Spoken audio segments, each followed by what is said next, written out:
넘어서는 안 될 선이 무너진 순간 모든 것은 돌이킬 수 없게 되었습니다.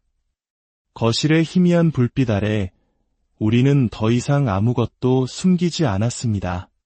도연의 손이 거칠게 내 손목을 잡아 이끌었고 나는 저항할 힘도 의지도 없이 그의 품으로 속절없이 빨려 들어갔습니다. 흠뻑 젖은 그의 셔츠 너머로 전해지는 뜨거운 체온이 마치 낙인처럼 내 온몸을 파고들었습니다. 숨이 가빠져 아무 말도 하지 못하는 순간 그의 입술이 망설임 없이 내 입술을 덮쳤습니다. 처음에는 가벼운 떨림이었지만 이내 숨결과 숨결이 서로를 집어삼킬 듯 깊고 탐욕스러운 입맞춤으로 변해갔습니다. 그의 손길은 내 허리를 감싸고 등을 쓸어올리고 다시 어깨를 감싸 안으며 마치 오랫동안 굳게 닫혀있던 문을 열어젖히듯 나를 온전히 무장해제시켰습니다.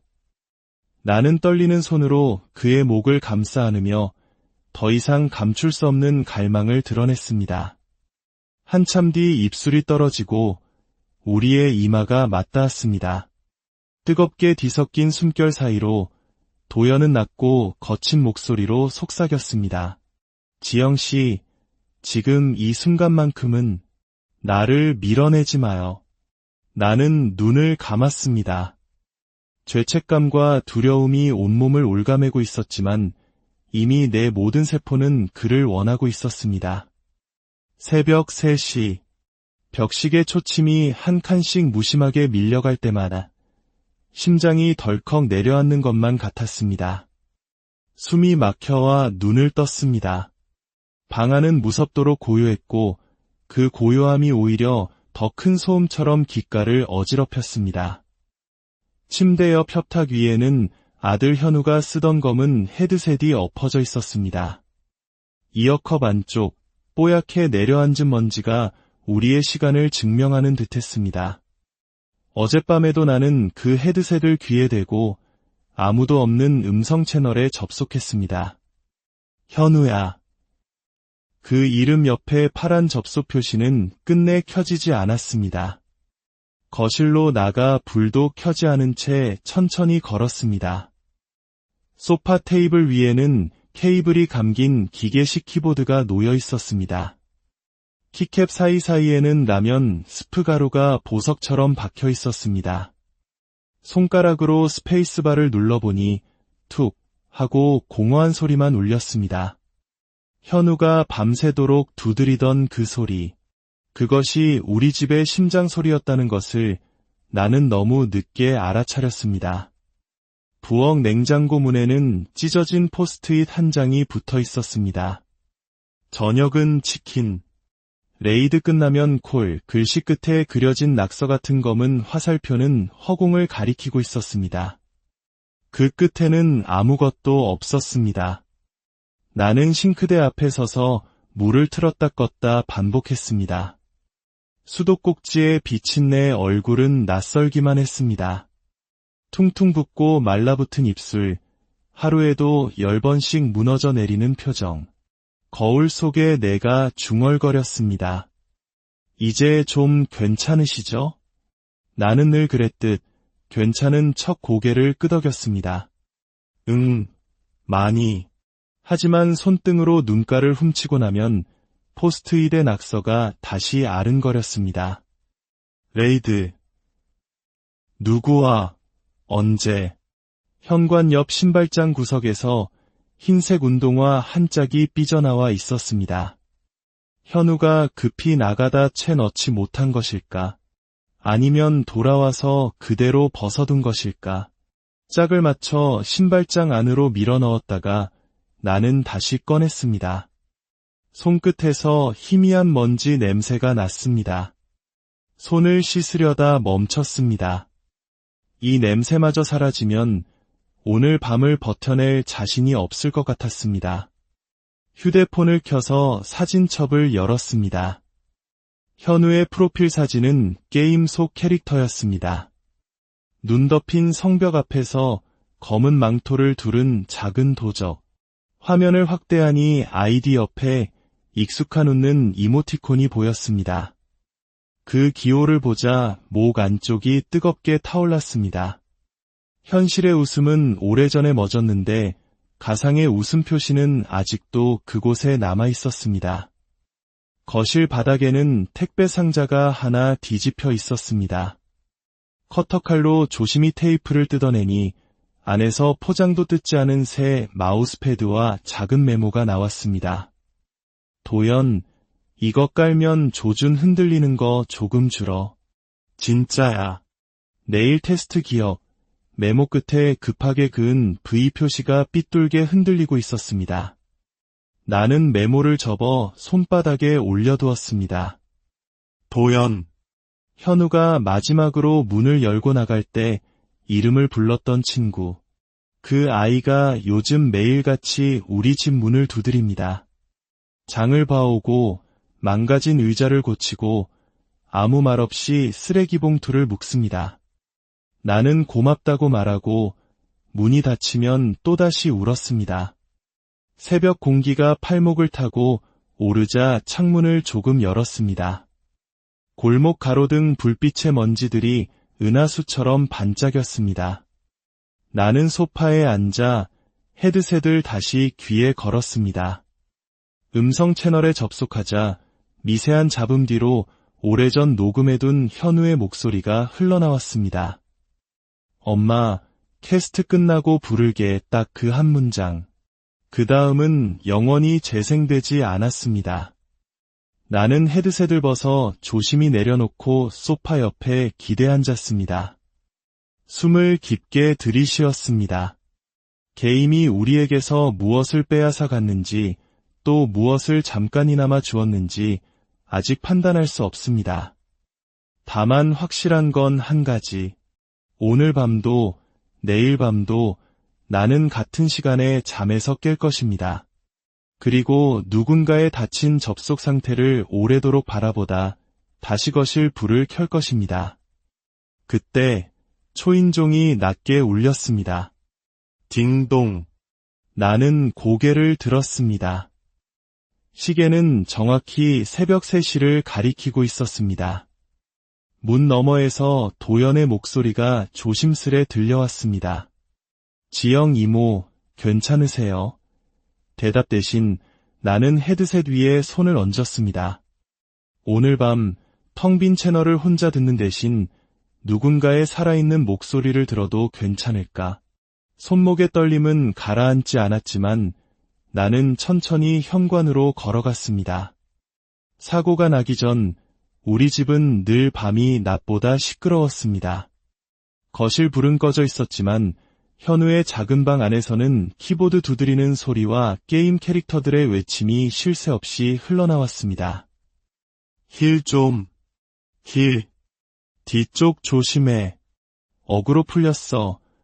문틈으로 새어나오는 목소리는 내 아들 현우의 것이었습니다.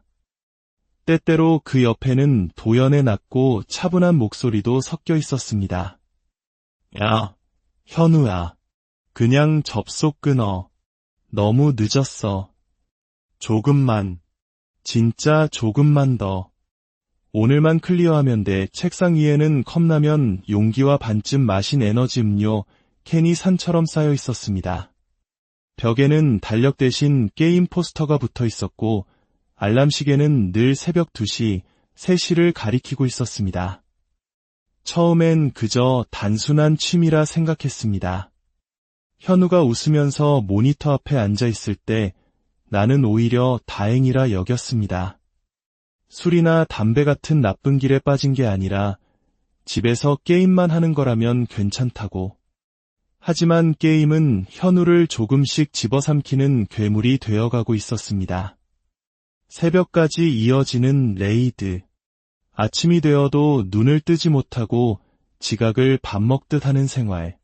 나는 화도 내보고 컴퓨터 전원을 뽑아보기도 했지만 현우는 다시 선을 꽂고 로그인 버튼을 눌렀습니다. 엄마, 이건 그냥 놀이가 아니야. 내 세상이야. 그 아이의 목소리는 단호했고 눈빛은 절실했습니다. 모니터 속 캐릭터가 살아 움직이는 것처럼 현우는 그 안에서 숨쉬고 있었습니다. 도연은 그런 현우 곁을 늘 지켰습니다. 함께 게임에 들어가기도 하고 때로는 억지로 현우를 끌고 나가 산책을 하기도 했습니다. 너 진짜 이러다 큰일 난다. 괜찮아. 나 이거 아니면 못 버텨. 나는 문밖에서 그 대화를 들으며 가슴이 무너졌습니다. 아들이 현실을 버티기 위해 게임에 매달리고 있다는 사실, 그리고 그 곁에서 도연이라는 아이만이 유일한 버팀목이 되어주고 있다는 사실이 기묘한 안도와 불안을 동시에 안겨주었습니다. 그러던 어느 날 현우는 갑자기 돈 얘기를 꺼냈습니다. 엄마, 혹시 용돈 좀 당겨줄 수 있어? 그때는 그저 사소한 부탁이라 생각했습니다. 하지만 그것이 아이템 거래라는 돌이킬 수 없는 길의 시작이었음을 나는 너무 늦게 알았습니다. 처음엔 단순한 호기심이었습니다. 현우는 게임 속에서 희귀한 무기를 얻었다며 자랑하듯 내게 보여주었습니다. 화려한 검이 화면 속에서 푸른 빛을 뿜어내고 있었습니다. 엄마, 이거 진짜 귀한 거야. 현금으로도 거래돼. 나는 대수롭지 않게 웃으며 고개를 저었습니다. 게임은 게임일 뿐이지. 그걸 누가 돈 주고 사. 하지만 며칠 후 현우는 들뜬 표정으로 내 앞에 섰습니다. 엄마, 나 20만 원 벌었어. 진짜 돈으로. 휴대폰 화면에는 계좌 이체 알림이 떠 있었습니다. 나는 순간 아무 말도 할 수 없었습니다. 가상의 데이터가 현실의 돈이 되는 세상. 놀라움과 동시에 묘한 두려움이 밀려왔습니다. 그날 이후 현우의 눈빛은 달라졌습니다. 단순히 게임을 즐기는 게 아니라 게임 속에서 돈을 벌고 존재감을 증명하는 일에 사로잡히기 시작한 것입니다. 도연은 옆에서 심각한 얼굴로 말했습니다. 현우야, 이거 위험해. 아이템 거래는 사기 많다잖아. 괜찮아. 내가 눈썰미가 있거든. 이번에도 잘하면 더 크게 벌 수 있어. 도연은 계속 말렸지만 현우는 멈추지 않았습니다. 밤마다 모니터 앞에 앉아 낯선 닉네임들과 숫자를 주고받으며 점점 더 깊이 빠져들었습니다. 그러던 어느 날 밤, 방에서 격한 고성이 터져나왔습니다. 뭐야? 분명히 보냈다니까. 왜 돈 안 보냈다고 해. 현우의 얼굴은 핏기가 가시고 손은 사시나무처럼 떨리고 있었습니다. 채팅창엔 욕설과 협박이 쏟아지고 있었습니다. 너 사기꾼이지. 경찰에 신고한다. 나는 방문 앞에 서서 귀를 기울였습니다. 심장이 쿵쾅거렸습니다. 문을 열고 들어가야 할까? 아니면 모른 척해야 할까? 그 순간 도연의 낮지만 단호한 목소리가 들렸습니다. 현우야, 진짜 그만하자. 이건 그냥 게임이 아니야. 이제 너한테 독이 되고 있어. 하지만 현우는 눈을 치켜뜨며 고개를 저었습니다. 아니야. 아직 끝난 게 아니야. 난 더 할 수 있어. 여기서 멈추면 난 아무것도 아니라고. 그 말이 비수처럼 내 가슴을 후벼 팠습니다. 내 아들은 언제부터 이렇게 절박해진 걸까? 게임 속 칼날보다 더 날카로운 불안이 우리 집안에 짙게 드리워지고 있었습니다. 현우가 게임에 깊이 빠져들면서 대화의 주제도 달라졌습니다. 어느 날부터인가 그는 세라라는 누군가의 이름을 자주 입에 올렸습니다. 오늘 세라랑 같이 보스 잡았어. 진짜 새.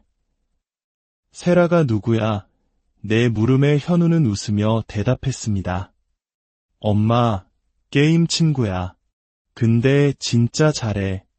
나보다도 레벨 높아. 처음엔 그저 수많은 유저 중 하나라고 생각했습니다. 하지만 시간이 지날수록 세라는 단순한 닉네임이 아니라 현우의 하루 대부분을 차지하는 사람이 되어갔습니다. 도연도 눈치챘습니다. 너 요즘 그 여자 얘기만 한다. 게임 친구 맞아. 현우는 어깨를 으쓱했습니다. 게임이든 뭐든 같이 있으면 즐겁잖아. 나 이해해주는 사람 세라밖에 없어. 그 대답은 도연을 불안하게 만들었습니다. 현우야, 조심해. 얼굴도 정체도 모르는 사람이잖아. 너 지금 힘든 시기라서 더 쉽게 의지하는 거야. 하지만 현우는 듣지 않았습니다. 밤마다 세라와 함께 던전을 돌고 채팅창에 대화를 쏟아냈습니다. 가끔 헤드셋을 끼고 웃는 그의 모습이 오랜만에 행복해 보여 나는 차마 그 웃음을 막을 수 없었습니다. 그런데 그 웃음이 나와 도연을 더욱 불안하게 만들었습니다. 어느 날 현우는 내게 뜬금없는 질문을 했습니다. 엄마, 사람은 꼭 현실에서만 만나는 게 진짜일까? 게임 속에서 같이 울고 웃으면 그것도 진짜 관계 아닌가? 나는 대답하지 못했습니다. 그의 눈빛은 간절했고 마치 현실보다 더 현실적인 무언가를 보고 있는 듯했습니다. 그날 밤 도연이 혼잣말처럼 말했습니다. 저 여자 뭔가 이상해요. 그냥 게임 친구 같지가 않아요. 현우, 지금 점점 더 위험해지고 있어요. 나는 그저 방문을 바라볼 뿐이었습니다. 안에서 들려오는 현우의 웃음소리가 왠지 모르게 낯설고 서늘하게 느껴졌습니다. 세라와의 관계가 깊어질수록 현우는 더 자주 돈을 요구했습니다. 엄마, 나 잠깐 돈 좀 필요해. 처음엔 몇만 원이었지만 곧 금액은 걷잡을 수 없이 커져갔습니다. 세라가 진짜 귀한 아이템을 구했대. 이거 놓치면 나 평생 후회할지도 몰라. 나는 불안했지만 아들의 간절한 눈빛을 외면할 수 없었습니다. 카드에서 돈을 인출하며 마음속으로 수십 번 다짐했습니다. 이게 마지막이야. 하지만 마지막은 오지 않았습니다. 결국 그 돈은 독이 되어 돌아왔습니다. 어느 날 밤 방 안에서 거친 고성이 터져 나왔습니다. 뭐라고? 내가 사기꾼이라고. 현우는 모니터 앞에서 창백하게 질려 있었습니다. 채팅창에는 낯선 이들이 욕설을 쏟아내고 있었습니다. 돈 떼먹고 도망갔다. 신고한다. 집까지 찾아간다. 그의 손은 심하게 떨렸고 숨소리는 끊어질 듯 거칠었습니다. 도연이 곁에서 필사적으로 말했습니다. 현우야, 이제 그만해. 로그아웃해. 경찰 엮이면 끝장이야. 아니야. 내가 사기친 게 아니라고. 그냥 세라가. 현우는 말을 잇지 못했습니다. 마치 게임 속 칼이 아니라 현실의 칼날이 목을 겨누는 것 같았습니다. 그날 이후 현우의 방은 더 어두워졌습니다. 낮에도 커튼을 쳤고 휴대폰은 계속 울렸지만 그는 받지 않았습니다. 침대에 누워 중얼거리곤 했습니다. 엄마, 나 어떻게 해야 돼? 나 이제 끝난 것 같아. 나는 아무 대답도 해줄 수 없었습니다. 손끝은 차갑고 가슴은 뜨겁게 타올랐습니다. 내 아들이 게임이라는 덫 속에서 천천히 무너져 내리고 있었습니다. 운명의 그날 아침, 집안 공기는 유난히 무거웠습니다. 현우는 침대에 누운 채 한 손에 휴대폰을 쥐고 있었습니다. 화면에는 계속 낯선 번호가 뜨고 꺼지기를 반복했습니다. 또야, 그는 입술을 깨물었습니다. 휴대폰 진동이 울릴 때마다 어깨가 움찔거렸습니다. 현우야, 무슨 일이야? 솔직히 말해. 엄마가 도와줄게. 내가 다가가 말했지만 현우는 고개를 돌렸습니다. 아니야. 엄마는 몰라도 돼. 그냥 나 혼자 감당해야 하는 거야. 그날 오후 도연이 다급하게 현관문을 두드렸습니다. 이모. 현우 어디 있어요?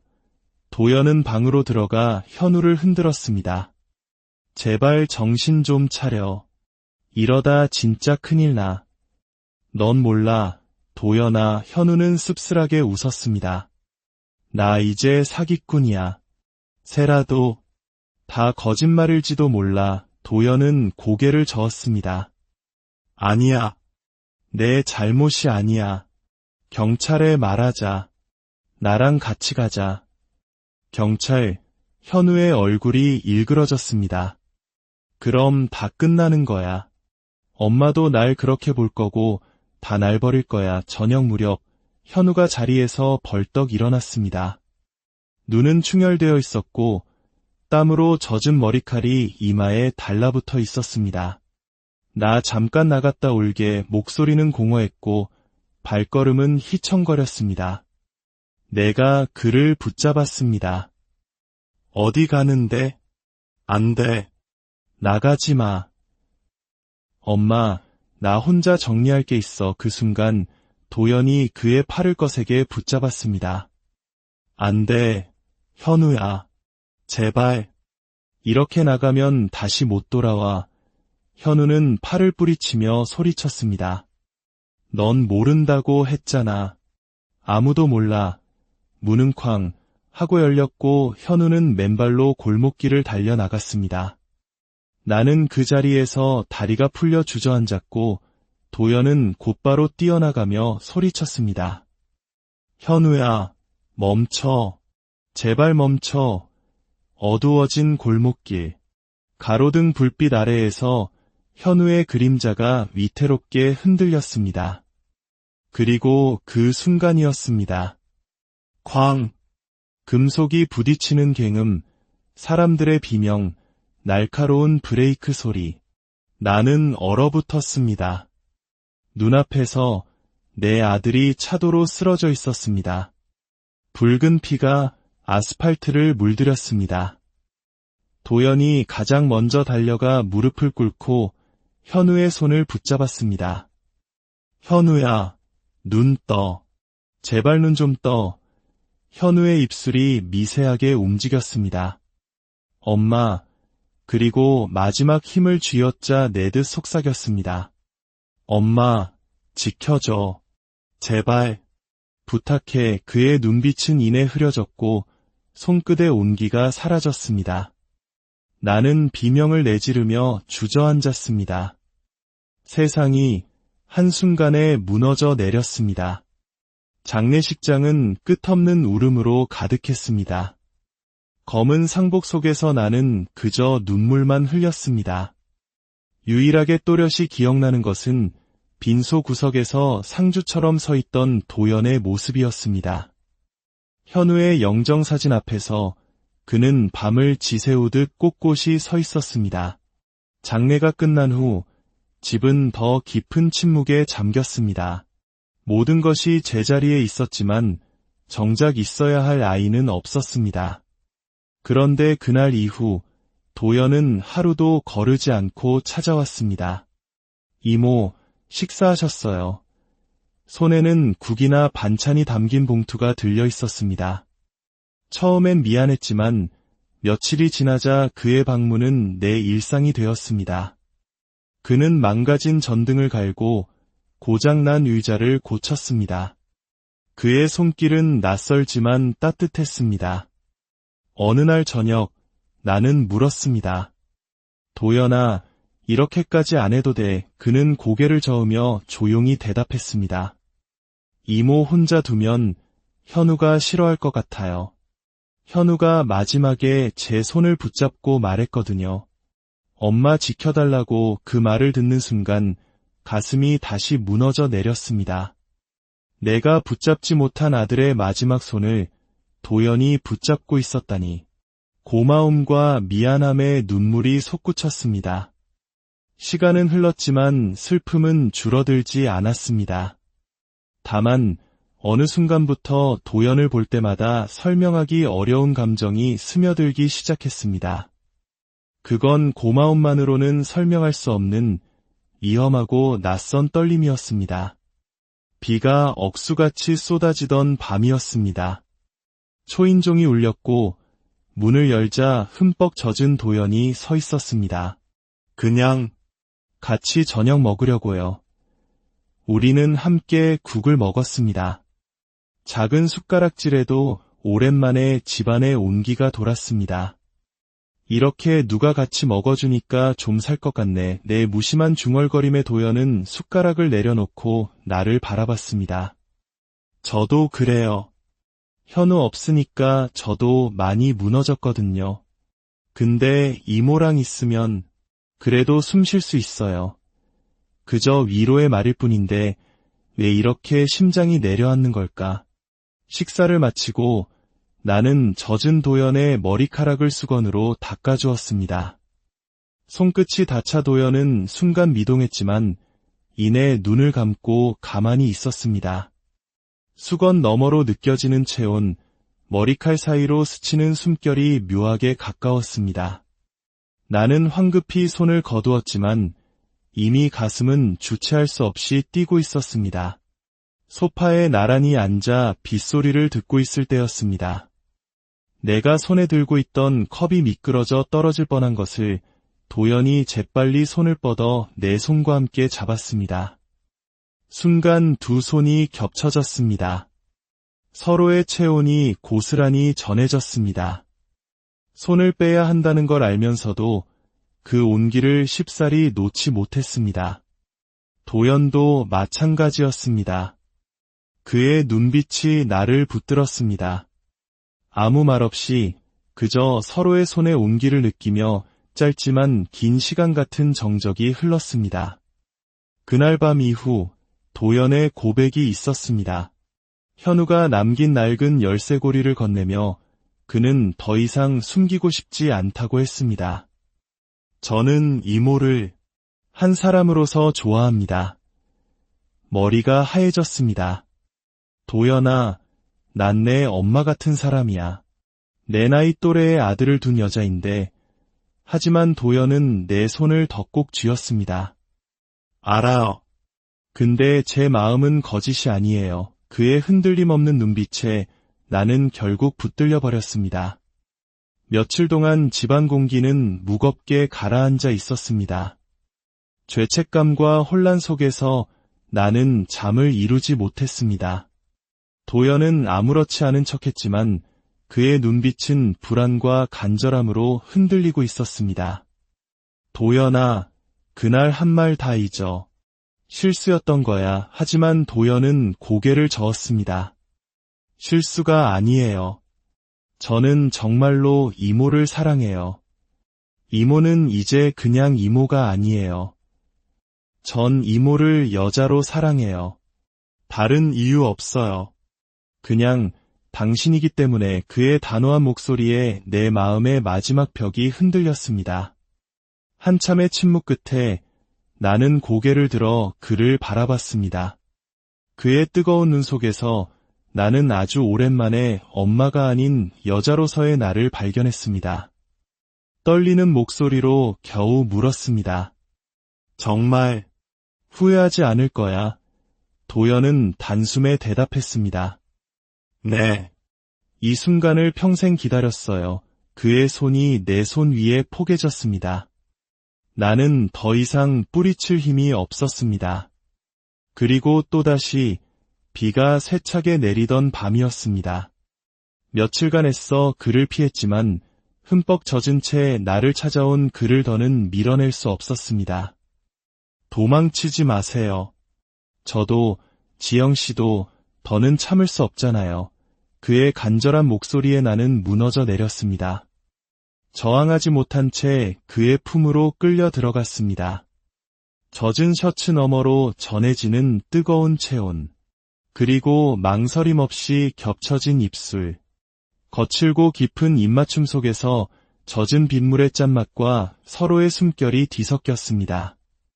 도연의 손길은 내 등을 따라 내려와 마치 오랫동안 갈 곳을 잃었던 바람이 마침내 닻을 내릴 곳을 찾은 듯 절실하게 머물렀습니다.